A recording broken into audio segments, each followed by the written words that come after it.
Hi there, welcome back to this video on my channel today. Please make sure you've hit the like and subscribe button just so I can get my stats up a little bit. I'd really appreciate it.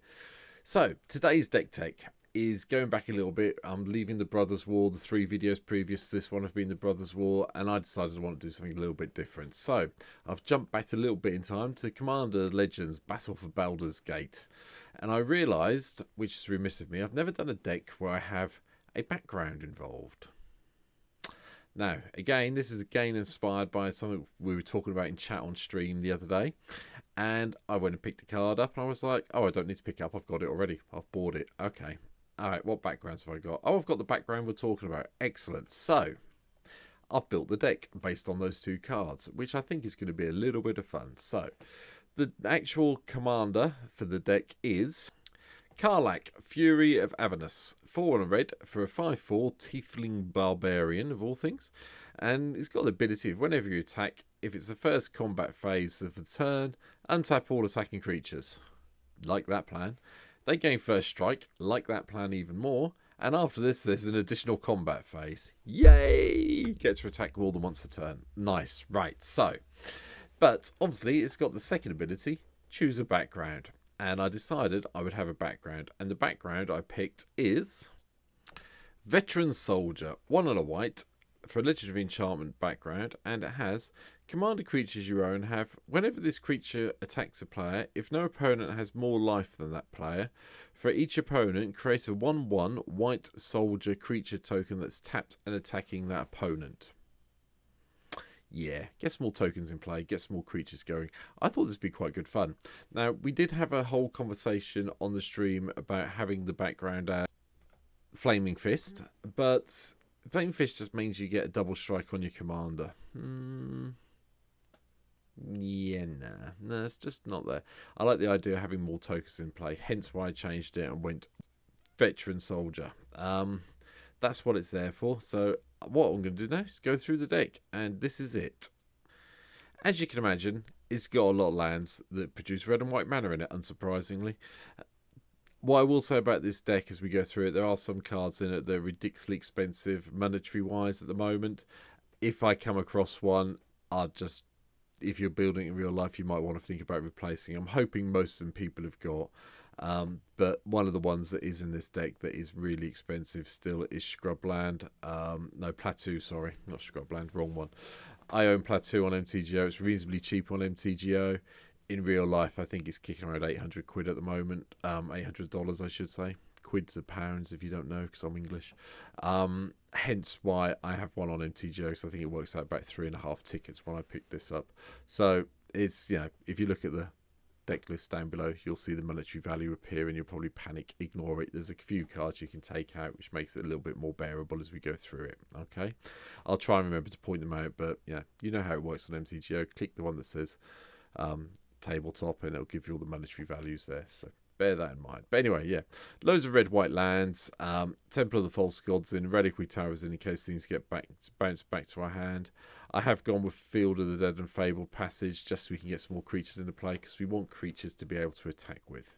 So the ramp, there's a new ramp card in here because I treated myself, but we'll come back to that in a second. So the normal ramps here: Mox Tantalite, Soul Talisman, Soul Ring, Arcane Signet. I went with Boris Signet as well, and Fire Diamond and Marble Diamond and Mind Stone, just so we can ramp as quickly as we can with this.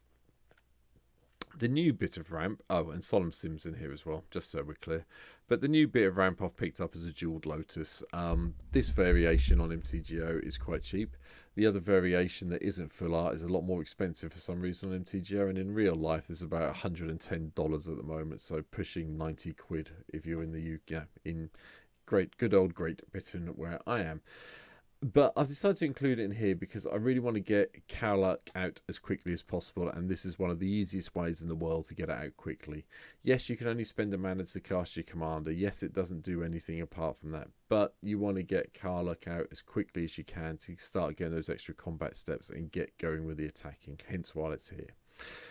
So, what else have we got in this deck? Well, I've chucked in a Brave the Sands just so we can have the vigilant side of things for when we are attacking, which is nice. And a Fencer to make our creatures bigger with a bolster ability. It's a red deck, Dockside's back. See previous videos where I've talked about this, not mentioning it anymore today. Fists of Flames in here as well. Draw a card, and until the end of the turn, target creature gains trample and gets +1/+0 for each card you've drawn this turn. Now, the worst you're going to get from this is a +2 for 2 mana. But we've got a couple of ways of drawing some extra cards, so it might get better even more than that. Robber of the Rich, because it's got haste, and it's got a nice triggered ability. Whenever Robber of the Rich attacks, defending player has more cards in hand than you, exile top card of their library, you know it, and then you can play it and spend any mana you've got. So that's why it's there. Speaking of card draw, this is all the ramp stuff we talked about. There's Howling Mine. Technically, Mindstone can be classed as card draw as well, but you want this as a ramp. So Howling Mine's the first bit of additional card draw that will help us out with the Fists of the Flame. In the 3-drop, we've got Adeline appears, because we want to get more tokens in play if we can. So, yep. Along with Brimaz. They're very similar creatures. You know, power and toughness. Well, toughness is definitely the same. Power varies with Adeline, is always fixed at 3 with Brimaz. But, you know, more tokens to attack with, extra combat steps makes it more difficult for people to attack. You know, survive us attacking. Aggravated Assault's in. Again, this has been an expensive card now in real life. I hadn't realised how much this was now. But in the MTGO land, it's quite cheap. And 5 mana to give us an additional combat phase is fine by me. I've chucked in Brigri, God of Storytelling, mainly because I was kind of hoping we could cast it as the Horn side to exile the cards. But, you know, whenever you cast a spell, we can add some red. That's not the end of the world. We haven't got anything that boasts, so we're not getting anything from the other side of it. So I'm thinking the artifact side may be better for us in this world. Captain Lannery Storm's in as well, so we can get the treasure tokens when it attacks. Combat Celebrant. Yeah. I have put in my little favourite combo in the deck, and that is Combat Celebrant with Riona Fire Dancer. Now, I've done a video on this before. There's a short somewhere if you go back through the channel for a few months where you see how silly this went off on a game. I was playing this and this in. Yeah, so I tend to include it where I'm doing an attacking red-white, well, any red deck where I'm attacking tends to have it included if it's on theme. So there we go. Furthers in to make sure all our creatures have haste. Deafening Clarion, so we can either kill all the small stuff that's annoying us, or give all our stuff lifelink if we get a bit behind, hence why it's here. Big score for the card draw and the treasure. Poor for us because it's a red deck. At the end of the day, I'm getting creatures into play. Let's just shock people as those creatures come into play. Chain Reaction, control the board. We have got another one up here as well. You know, usually see them in my red decks. You get Chain Reaction, you get Blasphemous Act as well. Defiler of Instincts in. I wanted to try out the Defilers. I've been trying to try them out from a while from Dominaria United, and this one seemed like pretty good in this deck. As you see, we've got a lot more red than we have white, and having this in play and getting to ping something every time we play a permanent red seemed like a way forward for me. Speaking of permanent reds, here's Zariel, Archduke of Avernus as well.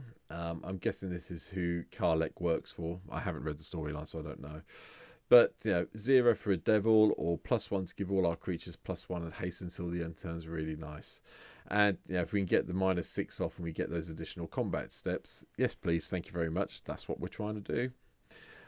I've chucked in Firemane Angel just because it's a bit of a blast from the past. This is probably one of the worst promo arts I've ever seen on a card. But if you get 3 creatures attacking, well, this plus 2 other creatures attacking, doing the whole lightning helix on something's really quite helpful in this deck.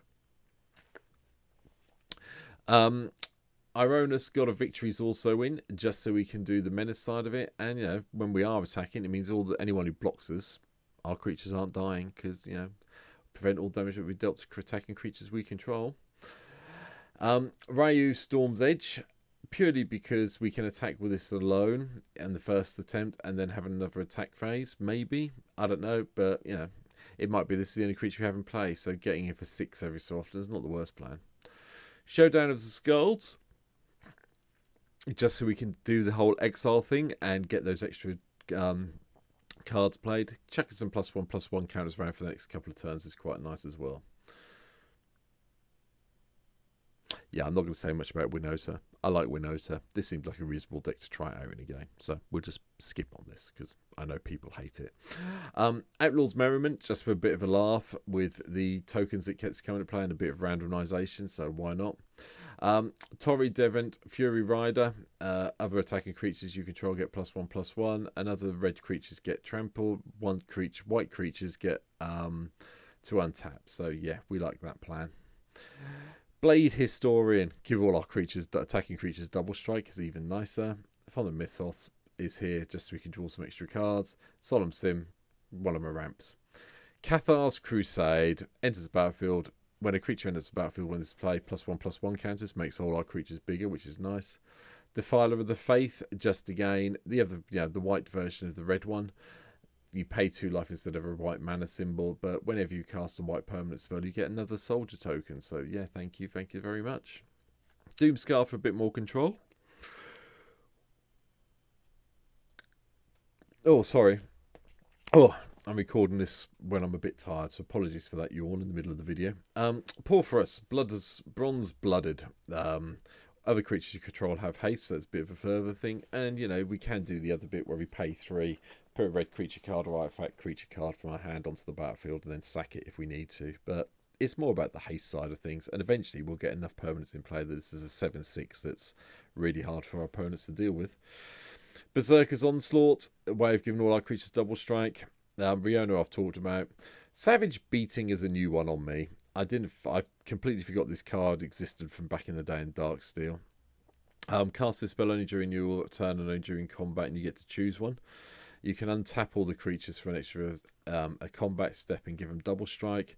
And if you've got 7 mana spare, you can do both, which will give your opponents fits, I'm sure. Waves of Aggression, again, untap all creatures that attack this turn, then get another combat step, and then, you know, we've got the retraceability. We can discard a land and pay it from our grave and cast it from our graveyard if we want to, so that's pretty cool. Adriana, Captain of the Guard, melee, which, if you don't remember, is whenever this creature attacks, it gets +1/+1 until the end of turn for each opponent, and you attack this combat. So, assuming you've got all 3 opponents, you just get to attack all 3 of them. It's fine. And all the other creatures get melee as well, so that's really cool. Platoon Dispenser is a new one from the Brothers' War. 4 mana to chuck some soldiers around. And if we've got, at the beginning of our own step, if we draw 2 or more other creatures, if we control 2 other creatures, we get to draw a card. Yep.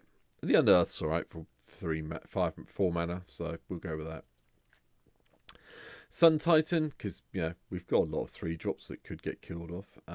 It's also quite a nice way of getting your jeweled Lotus back if you need to, if your Karlach's been killed. So, you know, you can bear that in mind. Ati Battle Squad is from New Capenna. No, Kamigawa, sorry. Commander set. Whenever you attack, one or more modified creatures you control attack, untap all modified creatures you control. Now, the only way we've really got to modify things is with the Fenza, so bear that in mind. But at the end of the day, it's a 6/6 for 6 mana that we may occasionally get some extra use out of, so hence why it's here. Ancient Copper Dragon is only in so we can get some more mana ramp.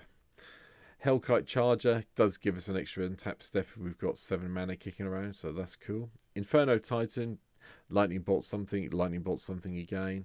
That's really nice. Morag, Fury Comb, landfall, drop the land, get a combat step. You know how it goes. Just make sure you get the landfall trigger in the right place. Scourge of the Throne, again, this has got nice. It's got dethrone, and whenever it attacks for the first time each turn, if it's attacking patting the player with the most life or tie for the most life, we get another combat step and all the attacking creatures are untapped. So it is a way of getting extra combat steps. When I play tested this deck, I think I had 3 combat steps in 1 turn. My opponents weren't very impressed with that, but it was fun. Uriel the War Leader for 2 red and 2 white. Again, same thing with the attack step untacking. Ancient Gold Dragon, because, you know, have a load of fairies when it attacks. If you can attack a couple of times with it, you're going to ramp it quickly. Fury of the Horde is a cheap way of getting an extra attack step if you need to, by discarding a couple of exiling a couple of red cards we no longer need. And Response and Resurgence. is really here for the sorcery side resurgence. Creatures you control gain first strike and vigilance, and then after this main phase there's an additional combat main phase followed by an additional main phase. Thank you very much. Mentioned Blasphemous Act, and that's it. That's my little take on Karlach. Hopefully we'll be able to chain together all the combat steps, have a load of tokens created by our veteran soldier ability, and get there really quickly. So that's it. Thanks for watching the video this far through. I really do hope you've hit the subscribe button and the like button. If you think I've missed anything out, please leave me a comment and let me know. I'm quite happy to go in and change decks, and I do try to respond to all the comments that are made on all my videos. But that's it for now, so thanks for being here, and hopefully I'll see you on my stream, which is linked down below, very soon. Take care. I'm out of here. Bye.